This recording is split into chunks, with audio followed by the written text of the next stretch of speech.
Hi students, good morning. So, in the last class, we learned about the land resources of Karnataka. And in this lesson, we started the point of land utilization. So, what is the land utilization? So, the use of land for the various purpose is called land utilization. So, here and also we learned about pattern of land utilization in Karnataka. So there is a 5 types of patterns are there which we see in this picture. Okay, so follow land which is about 9.5 percentage and other uncultivated land 7.2 percentage, land not available for cultivation about 10.2 percentage, and forest area 14.5 percentage, and net area shown it's about 58.1 percentage. Here I drawn here land pattern. Okay, how much this it is just imagine it is a Karnataka. So here I divided the part which is available the land for the purpose. Okay, so here you can see, and you also draw this pattern and write these points in your notes. So next, and we learned about also net area shown.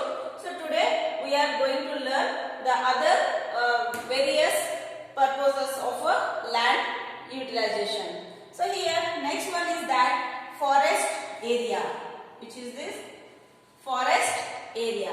So you see here students, forest area, as I told you in the last class, here land is used for other purposes like living area for the human being. Okay, and the ಏರಿಯಾಗಳು ಅಂದ್ರೆ ಮನೆ ಕಟ್ಕೊಳ್ಳಿಕ್ಕೆ ವಾಸವಾಗಲಿಕ್ಕೆ ಸ್ಥಳ ಬೇಕು ಅಂತ ಹೇಳಿದ್ವಿ, and for the roadways purpose, roadways, railway tracks, canals, dams and forest areas.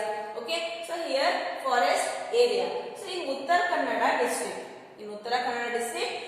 has large forest area. We can see large amount of forest area in Uttara Kannada district. You know that in Uttara Kannada district there is a no net shown area. Okay, Uttara Kannada district ಅಲ್ಲಿ ನಾವು ಅತಿ ಕಡಿಮೆ net shown ಏರಿಯಾನ ನೋಡ್ತೀವಿ. But ಉತ್ತರ ಕನ್ನಡದಲ್ಲಿ ಯಾಕೆ ಅಲ್ಲಿ ಬೆಳೆಯಲಿಕ್ಕೆ ಯೋಗ್ಯವಾಗಿಲ್ಲ ಅಂತಂದ್ರೆ ಅಲ್ಲಿ ಬೆಟ್ಟಗಳು ಗುಡ್ಡಗಳು ಇರೋದ್ರಿಂದ, ಅದು ಯಾವ ರೀತಿ ಕಾಡಿನಿಂದ ಕೂಡಿರುವಂತಹ ದಟ್ಟವಾದ ಕಾಡಿನಿಂದ ಕೂಡಿರೋದ್ರಿಂದ ಆ ಏರಿಯಾನ ನಾವು ಫಾರೆಸ್ಟ್ ಏರಿಯಾ ಅಂತ ಕನ್ಸಿಡರ್ ಮಾಡ್ತೀವಿ. So Uttara Kannada district has large forest area, and Shivamogga, Chamarajanagar, Chikkamangaluru, Kodagu, Belagavi, Dakshina Kannada, Udupi and Ballari district also have sufficiently large forest area. Just listen here, just we are learning in which districts we can see the land pattern area. ಯಾವ district ಗಳಲ್ಲಿ ಕರ್ನಾಟಕದಲ್ಲಿ ಬರುವಂತ ಯಾವ್ಯಾವ district ಒಳಗ ಯಾವ ರೀತಿಯಾದಂತಹ ಭೂಭಾಗ ಇದೆ ಅನ್ನೋದನ್ನ ನಾವು ಇಲ್ಲಿ ಲರ್ನ್ ಮಾಡ್ತಾ ಇದ್ದೀವಿ. ಸೊ ಇಲ್ಲಿ ನಾವು ಏನ್ ತಿಳ್ಕೊಬೇಕಾಗ್ಯದಪ್ಪ ಅಂತಂದ್ರೆ ಶಿವಮೊಗ್ಗ, ಚಾಮರಾಜನಗರ, ಚಿಕ್ಕಮಗಳೂರು, ಕೊಡಗು, ಬೆಳಗಾವಿ, ದಕ್ಷಿಣ ಕನ್ನಡ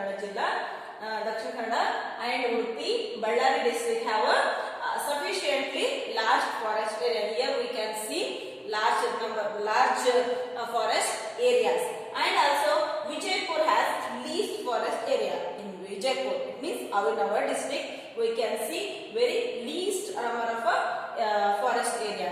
ನಮ್ಮ ಜಿಲ್ಲೆಯಲ್ಲಿ ಏನಾಗಿದೆ, ಅತಿ ಕಡಿಮೆ ಫಾರೆಸ್ಟ್ ಅಂದ್ರೆ ನಮ್ಮಲ್ಲಿ ಹೆಚ್ಚಾಗಿ ಗಿಡ ಮರಗಳು ಇಲ್ಲ, ಬಿಸಿಲು ನಾಡು ಇದೆ.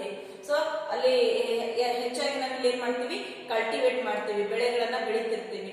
ಸೊ ಹಾಗಾಗಿ ನಮ್ಮ ಜಿಲ್ಲೆಯಲ್ಲಿ ನಾವು ಕಾಡುಗಳನ್ನ ನೋಡಲಿಕ್ಕೆ ಸಾಧ್ಯ ಇಲ್ಲ. ಇತ್ತೀಚೆಗೆ ಅಲ್ಲಿ ಗವರ್ಮೆಂಟ್ ಸ್ಕೀಮ್ ಅಂದ್ರೆ ಗ್ರಾಮ ಪಂಚಾಯತಿ ಯೋಜನೆ ಒಳಗ ಅಲ್ಲಿ ನಾವು ಏನ್ ಮಾಡ್ತಾ ಇದ್ವಿ, ಫಾರೆಸ್ಟ್ ಅನ್ನ ಗ್ರೋ ಮಾಡ್ತಾ ಇದ್ವಿ. So next year even Bengaluru rural, Raichur, Bidar, Gadag district have less forest area.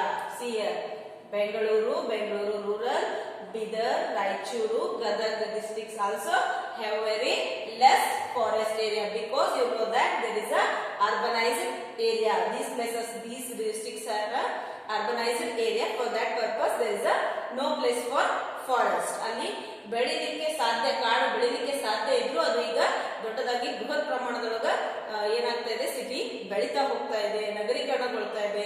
ಅಲ್ಲಿ ಫ್ಯಾಕ್ಟರಿಗಳು, ಕಂಪನಿಗಳು ಹೆಚ್ಚಾಗಿ ಡೆವಲಪ್ ಆಗ್ತಾ ಇರೋದ್ರಿಂದ ಅಲ್ಲಿ ರೋಡ್ಗಳನ್ನ ಕನ್ಸ್ಟ್ರಕ್ಟ್ ಮಾಡ್ತಾ ಇದ್ದಾರೆ, ಮತ್ತೆ ಜನರು ಇರ್ಲಿಕ್ಕೆ ಬಿಲ್ಡಿಂಗ್ಸ್ ಗಳು ಜಾಸ್ತಿ ಕಟ್ತಾ ಇದ್ದಾರೆ. ಹಾಗಾಗಿ ಕಾಡನ್ನ ನಾಶ ಮಾಡಿ ಅಲ್ಲಿ ಏರಿಯಾನ ಅಂದ್ರೆ ಜನರಿಗೆ ವಾಸಿಸಲಿಕ್ಕೆ ಲಿವಿಂಗ್ ಪ್ಲೇಸಸ್ ಅನ್ನ ಕ್ರಿಯೇಟ್ ಮಾಡ್ತಾ ಇದ್ದಾರೆ. ಸೊ ಆದ್ರಿಂದ ನಾವಿಲ್ಲಿ ಫಾರೆಸ್ಟ್ ಏರಿಯಾನ ಕಡಿಮೆ ನೋಡ್ತೀವಿ. ಬಟ್ ಬಿಜಾಪುರದಲ್ಲಿ ಲಿವಿಂಗ್ ಏರಿಯಾ ಇದ್ರು, ಸಾಕಷ್ಟು ಬಯಲು ಪ್ರದೇಶ ಇದ್ರು, ಇಲ್ಲಿ ಜಾಸ್ತಿ ಮಳೆ ಬರಲ್ಲ. ಬಿಜಾಪುರಲ್ಲಿ ಮಳೆ ಇರೋ ಕಾರಣ ನಾವು ಫಾರೆಸ್ಟ್ ಏರಿಯಾನ ನೋಡ್ಲಿಕ್ಕೆ ಸಾಧ್ಯ ಇಲ್ಲ. So here very list forest V can see in Bijapur and also as well as in Bangalore rural, Raichur, Bidar, Gada district. We can see less forest area because of the urbanization. Okay. And next point is that student, land not available for a cultivation. So some in our country is in our state, in some districts we can see the land pattern which are not used for cultivation. ನಾವು cultivate ಮಾಡಲಿಕ್ಕೆ use ಇರಲಾರದಂತ ಭೂಭಾಗ ಅಂತ ಹೇಳ್ತೀವಿ. ಅಂದ್ರೆ ಬೆಳಿಲಿಕ್ಕೆ ವ್ಯವಸಾಯ ಮಾಡಲಿಕ್ಕೆ ಯೋಗ್ಯವಲ್ಲದ ಭೂಮಿ ಅಂತ ಹೇಳ್ತೀವಿ.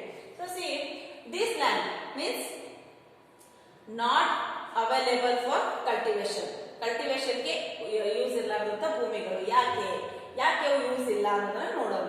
So this land is not used for cultivation but for other purpose like roads, rail routes, residences and industries and irrigation project. Yes students, which areas are not used for a cultivation means those areas are used for a roadways, railways, dams, canals.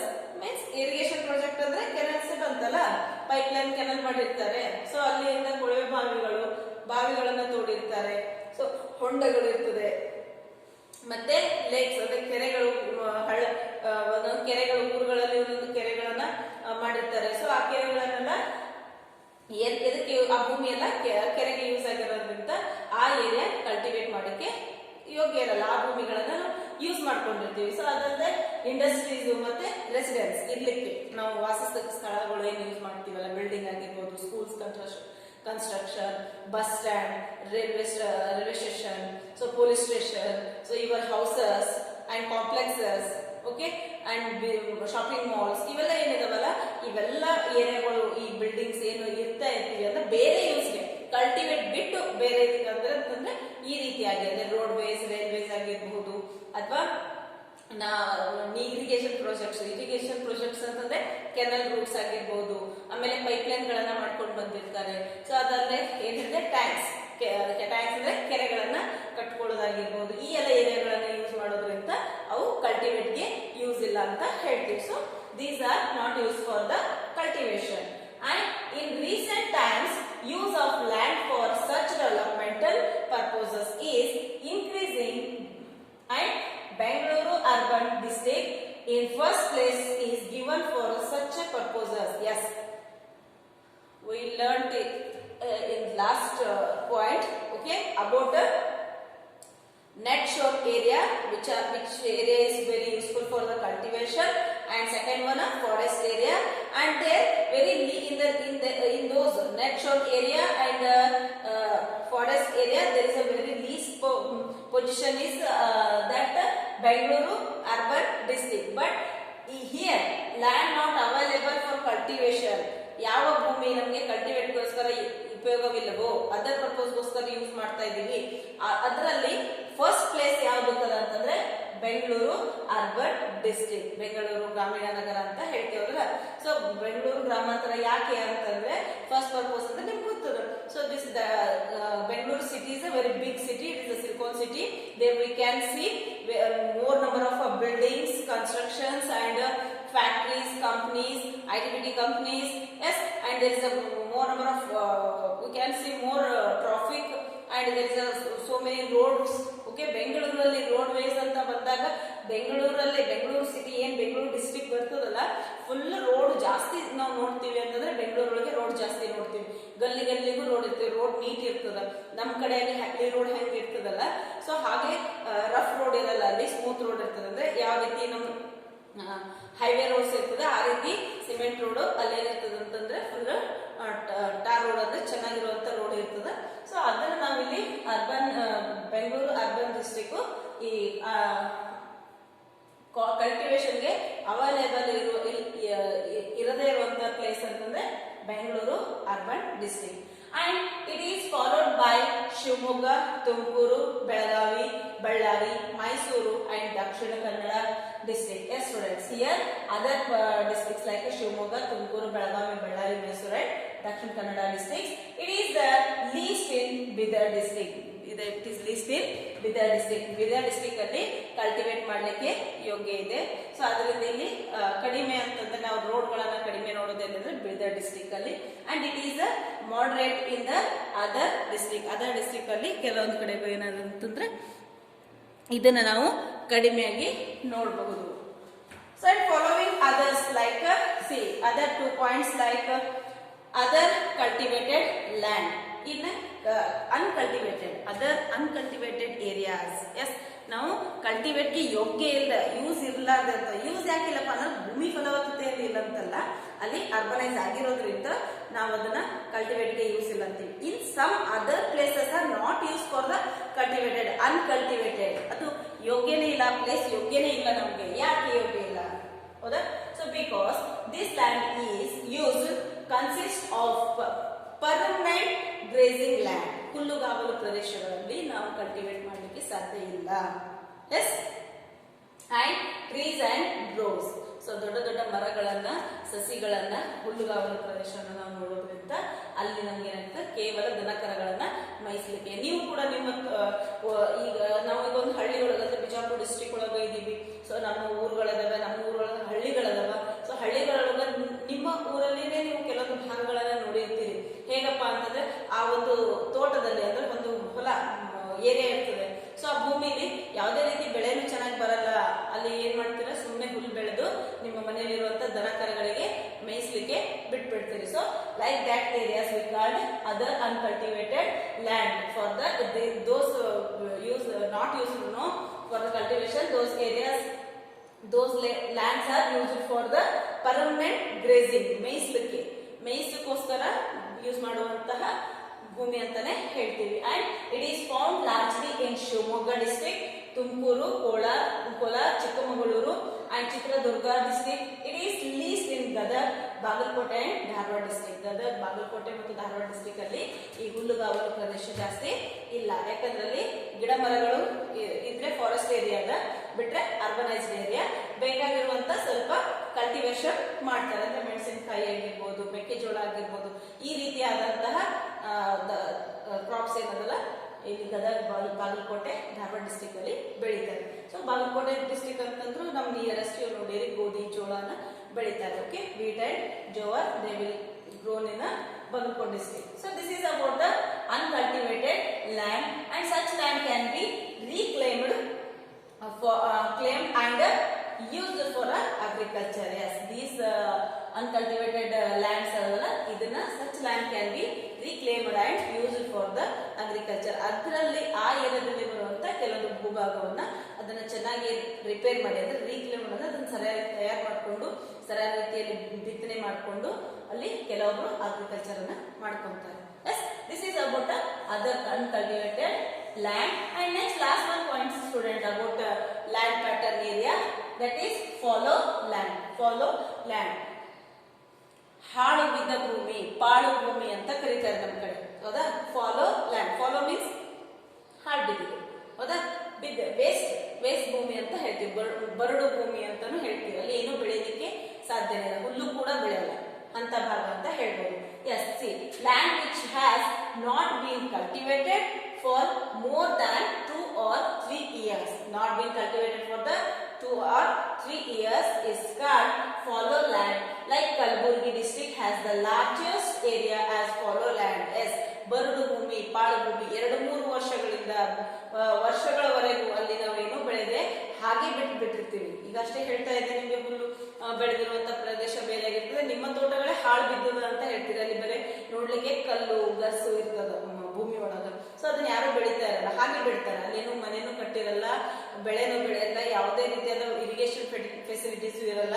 So ಅಲ್ಲಿ ಮಳೆ ಬರದೇ ಇರೋ ಕಾರಣ ಅಲ್ಲಿ ಯಾವುದೇ ರೀತಿ ಹಸಿರು ಹುಲ್ಲುಗಳು ಕೂಡ ಬೆಳೆದಿರಲ್ಲ, ಒಣ ಹುಲ್ಲು ಒಣ ಭೂಮಿ ಇದ್ದಿರ್ತದೆ. ಸೊ ಅಂತ ಏರಿಯಾಗಳನ್ನ ನಾವು ಕರ್ನಾಟಕದಲ್ಲಿ ಎಲ್ಲಿ ನೋಡ್ಬೋದು ಅಂದ್ರೆ that the first place we can see in Kalaburagi district. Gulbarga district ಅಲ್ಲಿ ನಮ್ಗೆ ಫಾಲೋ ಲ್ಯಾಂಡ್ಸ್ ಜಾಸ್ತಿ ಕಾಣಿಸ್ತದೆ. ನೀವ್ ಯಾರಾದ್ರೂ ಗುಲ್ಬರ್ಗ ಸೈಡ್ ಹೋಗಿದ್ರೆ ನಿಮ್ಗೆ ಗೊತ್ತಾಗ್ತದೆ, ರೋಡ್ ಅಕ್ಕಪಕ್ಕ ನೋಡ್ರಿ ನಿಮ್ಗೆ ಗ್ರೀನ್ ಲ್ಯಾಂಡ್ ಕಾಣಿಸಲ್ಲ, ಪಾಳು ಭೂಮಿ. It means fallow land you can see while we are going to the route of Kalaburagi district. Okay, ನೋಡ್ರಿ ಒಮ್ಮೆ ಒಂದ್ಸ ಯಾವಾಗಾದ್ರೂ ನೀವು ಹೋದಾಗ ಅಬ್ಸರ್ವ್ ಮಾಡ್ರಿ, ಆ ಕಡೆ ಈ ಕಡೆ ಪಕ್ಕಕ್ಕೆ ಗ್ರೀನ್ ಲ್ಯಾಂಡ್ ಕಾಣಿಸಲ್ಲ. ಇನ್ ಕೇಸ್ ನಾವು ಧಾರವಾಡ ಸೈಡ್ ಹುಬ್ಳಿ ಸೈಡ್ ಹೋಗ್ತಾ ಇದ್ರೆ ನಮ್ಗೆ ಗ್ರೀನ್ ಲ್ಯಾಂಡ್ ಕಾಣಿಸ್ತದೆ, ಅಲ್ಲಿ ಬೆಟ್ಟಗಳು ಕಾಣಿಸ್ತದೆ, ಗ್ರೀನ್ ಹುಲ್ಲಿನಿಂದ ಅಥವಾ ಬೆಳೆಗಳಿಂದ ಕೂಡಿದಿರ್ತದೆ. ಸೊ ನಮ್ ಸೈಡ್ ಗುಲ್ಬರ್ಗ ಸೈಡ್ ಹೋಗ್ಬೇಕಾದ್ರೆ ನಿಮ್ಗೆ ಅಲ್ಲಿ ಜಾಸ್ತಿ ಬೆಳೆಗಳು ಕಾಣಿಸಲ್ಲ, ಹಾಳು ಬಿದ್ದ ಭೂಮಿ, ಸುಮ್ನೆ ಬರದು ಬೈಲು ಭೂಮಿ. ಇಲ್ಲಿಂದ ನೋಡಿ ನೀವು ಬರೀ ನೆಲನೇ ಕಾಣಿಸ್ತಿರ್ತದೆ, ಖಾಲಿ ಭೂಮಿ ಅಷ್ಟೇ ಕಾಣಿಸ್ತಿರ್ತದೆ, ಅಲ್ಲಿ ಯಾವುದೇ ರೀತಿ ಬೆಳೆಗಳು ಇರೋದಿಲ್ಲ. So that not used land for other purposes. There is no cultivation, there is no forest, there is no roadways, any other, there is no construction. So that land is called uncultivated land, is called fallow land. And the first place is in Karnataka state, Kalaburgi district. It has a largest area of fallow lands, and it is followed by Raichur, Belagavi. After the Kalaburgi, here Raichuru, Belagavi, Vijaypur, Koppal, Tumkur districts, and there is very little fallow land. There is a very little fallow land in Chikkamangaluru, Kodagu, Mysuru, Uttara Kannada and Udupi districts. ಈ districts ಅಲ್ಲಿ ನಾವು ಹೆಚ್ಚಾಗಿ follow lands ಅನ್ನ ಕಂಡ್ರೆ, ಕಡಿಮೆ ಯಾವ district ಅಲ್ಲಿ ಕಾಣ್ತೀವಿ ಅಂತಂದ್ರೆ Chikkamagaluru, Kodagu, Mysuru, Uttara Kannada and Udupi districts. And see students, however, such land areas have increased in these districts. Such land also can be reclaimed and utilized for agriculture. These lands also, if there is a reclaimed ಅಂದ್ರೆ ಅದನ್ನ ನಾವು ಸರಿಯಾದ ರೀತಿಯೊಳಗೆ use ಮಾಡ್ಕೊಂಡ್ವಿ ಅಂತಂದ್ರೆ, ನಾವು ಅದಕ್ಕೆ irrigation facilities ಕೊಟ್ಟು ಸರಿಯಾದ ರೀತಿಯೊಳಗೆ ಬಿತ್ತನೆ ಮಾಡಿ ಆ ಮಣ್ಣನ್ನ ಟೆಸ್ಟ್ ಮಾಡಿ ನಾವಲ್ಲಿ ಯಾವ ಕ್ರಾಪ್ ಅನ್ನ ಬೆಳಿಬಹುದು ಅಂತ ಗೊತ್ತಾಗಿ ಅದಕ್ಕೆ ಒಂಚೂರು ಪರ್ಟಿಕ್ಯುಲರ್ ಕೇರ್ ತಗೊಂಡ್ವಿ ಅಂತಂದ್ರೆ ಆ ಪಾಳು ಬಿದ್ದ ಭೂಮಿ ಮೀನ್ಸ್ ಫಾಲೋ ಲ್ಯಾಂಡ್ ಒಳಗೂ ಕೂಡ ನಾವು ಒಳ್ಳೆ ಬೆಳೆಯನ್ನ ಪಡಿಬಹುದು. This is about a land use pattern. Land influence pattern. So if you have any doubts about these points, please clear your doubts. Come to school whenever you have time. Okay, so compulsory weekly once ಆದ್ರೂ ಬರ್ರಿ ಸ್ಕೂಲ್ಗೆ ಬಂದು ನೀವೇನ್ ಮಾಡ್ರಿ, ನಿಮ್ದು notes ಎಲ್ಲ check ಮಾಡಿಸ್ಕೊಡ್ರಿ. ನಿಮ್ಗೆ video class ಅಲ್ಲಿ ತಿಳಿದೇ ಇದ್ರು ನಾವು ಇಲ್ಲೇ ಟೀಚರ್ಸ್ ಇರ್ತೀವಿ. ಸೊ ನಮ್ಮಿಂದ ನೀವು ಡೌಟ್ಸ್ ಅನ್ನ ಕ್ಲಿಯರ್ ಮಾಡ್ಕೊಡ್ರಿ. Please students, don't neglect your study.